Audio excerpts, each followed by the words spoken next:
नमस्कार, द ओली को देखने वालों का स्वागत है। वाराणसी चुनाव आयोग कार्यालय समय पर पहुंचे श्याम रंगीला। आखिर क्यों नामांकन के लिए इधर उधर भटका रहे हैं? अब कैसे लड़ेंगे वाराणसी चुनाव? चलिए इस वीडियो में हम आपको डिटेल में बताते हैं। इससे पहले अगर आप न्यूज चैनल पर नए हैं तो चैनल को सब्सक्राइब जरूर करें। इंग्लिश न्यूज के लिए हमारी वेबसाइट www.theoligo.com पर विजिट करें। चलिए अब न्यूज में आगे बढ़ते हैं। आखिर क्यों श्याम रंगीला जी को चुनाव लड़ने से रोका जा रहा है? क्या इन सबके पीछे मोदी जी का ही हाथ है? 3 बजे किया मेन गेट बंद, उससे पहले भी किसी को नामांकन कक्ष में जाने नहीं दिया। श्याम रंगीला जी ने बताया कि वो तो करीब 12:30 बजे आ गए, फिर भी उनका नामांकन नहीं हुआ।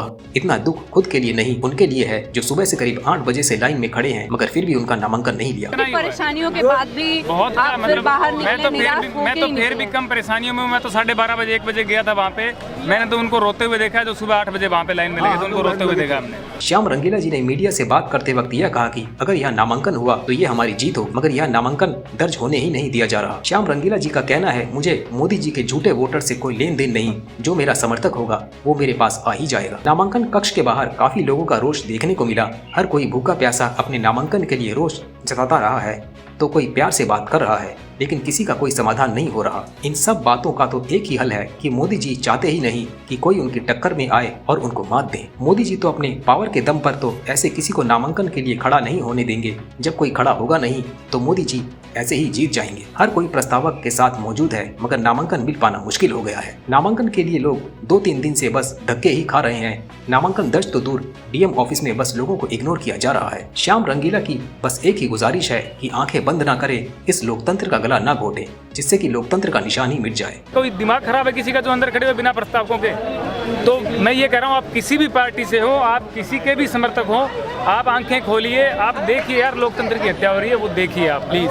श्याम रंगीला जी ने कहा, हमें मोदी जी की तरह दिखावा करने की जरूरत नहीं है। अगर मोदी जी को माँ गंगा ने गोद लिया है तो हम भी उनके पोते हैं, इसलिए माँ गंगा ने हमें भी गोद लिया है। मोदी जी 14 मई को दिखावा कर गंगा स्नान करेंगे, मगर हमें दिखावे की जरूरत नहीं है। माँ गंगा साथ है, नामांकन ही हमारा गंगा स्नान है। श्याम रंगीला जी का स्नान तो अब नामांकन दर्ज होने के बाद ही होगा। वाराणसी में आए श्याम जी ने अभी तक मीडिया से बात नहीं की, लेकिन वे जल्द ही अपने विचार सबके सामने रखेंगे और अपने विजय होने का प्रचार प्रकट करेंगे। अगले दिन सुबह 9:15 बजे डीएम ऑफिस पहुंचे रंगीला जी अपने कंप्लीट डॉक्यूमेंट्स कंप्लीट प्रस्तावक के साथ। श्याम रंगीला जी ने कहा, बेशक नामांकन रद्द कर दीजिए, मगर नामांकन को एक्सेप्ट तो करना चाहिए। वो बात की बात होगी, हार और जीत की नामांकन दर्ज तो करें। मेरे पास पूरे प्रस्तावक हैं, मेरे पास पूरे डॉक्यूमेंट हैं, सब कुछ है। नामांकन नहीं ले रहे हैं, रिजेक्ट कर दो, कोई बात नहीं, रिजेक्ट करो नामांकन रद्द कर दो, अलग चीज है। एक्सेप्ट तो करो, उसको फाइल तो लो। पुलिस अधिकारियों से नामांकन के लिए अंदर जाने के लिए श्याम रंगीला जी बातचीत करते हुए आए नजर, मगर पुलिस अधिकारियों ने बात को फिर घुमाकर फिर कहा, अभी इंतजार करें। एंट्री टाइम 12 बजे का दिया गया, मगर मायूसी भरे चेहरे से श्याम जी ने कहा, पता नहीं आज भी नामांकन होगा या नहीं। श्याम रंगीला जी को मिला दफ्तर के बाहर, जिससे वे बात करते हुए आए नजर। रणविजय जी का नंबर से बातचीत के समय बस यही जाहिर हुआ कि होगा, मगर कब कुछ नहीं पता। जब रणविजय जी से कहा, श्याम रंगीला जी ने नामांकन पत्र दिलवाने के लिए उन्होंने अपने कार्य के बजाय आरओ को किया आगे। जब आरओ का नंबर श्याम जी ने मांगा तब phone call cut. Shyam ji को किया और भी ज्यादा बेचैन। तो आप देख ही नहीं रहे, मुझे आपके नंबर दे दिए गए हैं, तो मुझे आप आरओ के नंबर दे दीजिए, मैं उनसे बात कर लेता हूँ।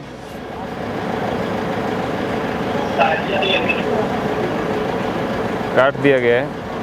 श्याम रंगीला जी ने बताया कि प्रोसीजर एक नहीं बल्कि अलग अलग है। कल नामांकन के लिए अजय राय अपने साथ काफी रश लेकर आए, उनकी सीधी एंट्री हुई और हम कल से अब तक इधर उधर की करने पर सबकी बातों का हुक्म सराखों पे रखे हुए हैं। नामांकन कक्ष 2 भागों में बटा है, एक वो जिनका नामांकन नहीं लेना और दूसरा अजय राय जी जैसे लोगों का। उनका काम मिनटों में किया और वो आए और गए। जो कल से लेकर अब तक भूखे प्यासे इम्तिहान दे रहे हैं, उनका कोई मतलब नहीं। हाल ही के रिपोर्टर से बातचीत में श्याम रंगीला जी आए नजर TV 9 के रिपोर्टर के साथ। अधिकारी न तो कक्ष में जाने दे रहे हैं, न नामांकन दर्ज कर रहे हैं, बस गोल गोल घुमा रहे हैं। जैसे तारीख पे तारीख होती है, वैसे ही यहाँ पर समय पे समय लग रहा है। रंगीला जी ने कहा, क्या हम आतंकवादी हैं जो नामांकन नहीं होने दिया जा रहा है? नामांकन पे देरी बस लगातार देरी ही नजर आ रही है।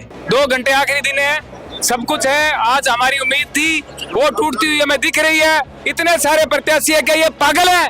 क्या ये आतंकवादी है क्या? श्याम जी ने लखनऊ तक में बात की, मगर वहाँ से भी एक ही जवाब, जो होगा बस डीएम ऑफिस में ही होगा। नामांकन के बस कुछ ही घंटे बाकी हैं और शायद रंगीला जी को इस नामांकन से जानबूझकर हटाया जा रहा है। क्या मोदी जी डर रहे हैं कि कहीं वाराणसी की गद्दी श्याम रंगीला जी के हाथों में न पड़ जाए, इसलिए मोदी जी नामांकन का खेल गोल गोल घुमा रहे हैं? क्या मोदी जी को प्रोटोकॉल का उपयोग नहीं करना चाहिए? क्या हुआ अगर वह मंत्री जी है? नामांकन तो सबके लिए एक जैसा व्यवहार बनता है। शाम को मिली श्याम रंगीला जी को बड़ी राहत, हाल ही में मिली बड़ी राहत। अब नामांकन के लिए सभी लोगों के साथ ऑपरेट से सबका नामांकन पत्र दाखिल हो रहा है और अब एक लाइन में सबके नामांकन दर्ज किए जा रहे हैं। 13 तारीख को भी श्याम रंगीला जी नाकाम रहे नामांकन दर्ज करवाने में, मगर 14 तारीख की शाम को मिली बड़ी राहत। 14 तारीख को भी श्याम रंगीला जी ने अपनी उम्मीद नहीं छोड़ी और जैसा सबको पता है, कोशिश करने वालों की कभी हार नहीं होती।